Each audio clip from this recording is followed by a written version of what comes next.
সোমবাৰে অনুষ্ঠিত হ'ল বিটিচিৰ পঞ্চম পৰিষদীয় নিৰ্বাচন 40টা পৰিষদীয় সমষ্টিত সুকলমে ভোটগ্ৰহণ সম্পন্ন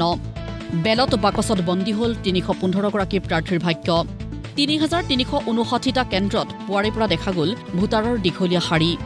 সকলো বয়সৰ ভোটাৰে সুশৃংখলিতভাৱে সাব্যস্ত কৰিলে গণতান্ত্ৰিক অধিকাৰ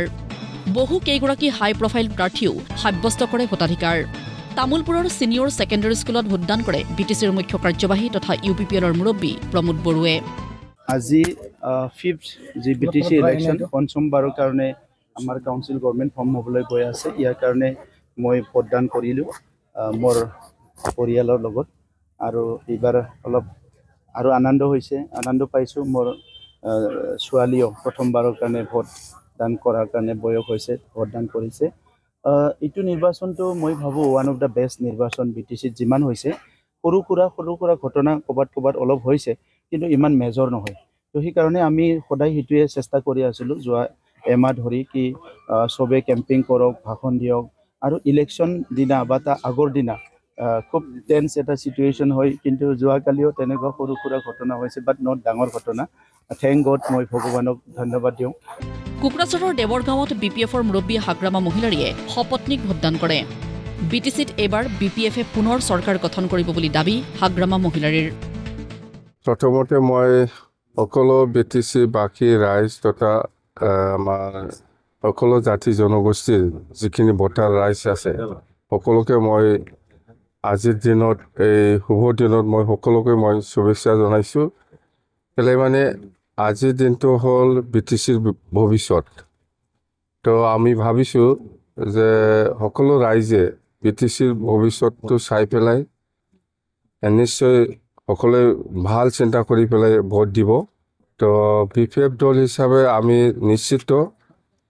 যে এইবাৰ সকলো জাতি জনগোষ্ঠীৰ বা সকলো শ্ৰেণীৰ ৰাইজৰ সহযোগত নিশ্চয় বিপিএফে এইবাৰ এবছলুট মেজৰিটি পাই পেলাই চৰকাৰ বনাবলৈ সক্ষম হ'ব সেইটো মই আশা কৰিছোঁ হাগ্ৰামা মহিলাৰীৰ দুই প্ৰাক্তন সতীৰ্থ চন্দন ব্ৰহ্ম আৰু খাম্পা বৰগয়াৰীয়ে ক্ৰমে চিৰাঙৰ নীলিবাৰী এলপি স্কুল আৰু বাছবাৰী এলপি স্কুলৰ ভোটকেন্দ্ৰত ভোটাধিকাৰ সাব্যস্ত কৰে গুৰেশ্বৰৰ 5 নং সোৱাগপুৰ প্ৰাথমিক বিদ্যালয়ত অসম বিধানসভাৰ অধ্যক্ষ বিশ্বজিৎ দৈমাৰীয়ে পত্নী আৰু দুই কন্যাৰ সৈতে শাৰী পাতি ভোটদান কৰে ৰাইজৰ সৈতে শাৰী পাতি আপুনি ভোট দিলে ভোটৰ নিয়মটোই সেইটো মানে কাৰো ইমাৰ্জেঞ্চি নাই আজি আমি বিটিচিৰ মানুহে আচলতে একো কাম কৰিব নালাগে আজি অকল নিজৰ ৰাইজ মানে কাউন্সিলখনক পৰিচালনা কৰাৰ কাৰণে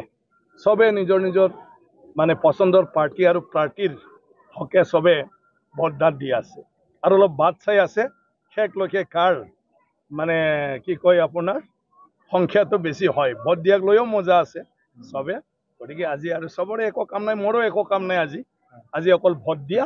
আৰু অলপ পিছত সবৰ লগত ফোনত খা খবৰ লোৱা গতিকে এইটো এটা উৎসৱমুখৰ পৰিৱেশ তাত ইমাৰ্জেঞ্চি বোলা বস্তু একো নাই গতিকে মই পিছত আহিলেও অকলে ভোট দিব পাৰোঁ আৰু এতিয়া ভোট চেণ্টাৰত আহিছোঁ লাইনত থাকি ধুনীয়াকৈ ভোট দিব পাৰোঁ তামাৰহাটৰ 722 নং লতাবাৰী এলপি স্কুলত ভোটদানৰ পৰা বঞ্চিত হ'ল 99 গৰাকী মহিলা ভোটাৰ গোসাইগাঁৱতো 1,500ৰো অধিক লোক ভোটদানৰ পৰা বঞ্চিত হয় ভোটগ্ৰহণ কেন্দ্ৰত নিজৰ নাম বিচাৰি নাপায় হাহাকাৰ লাগে ভোটাৰসকলৰ মাজত ব্যুৰ ৰিপৰ্ট প্ৰতিদিন টাইম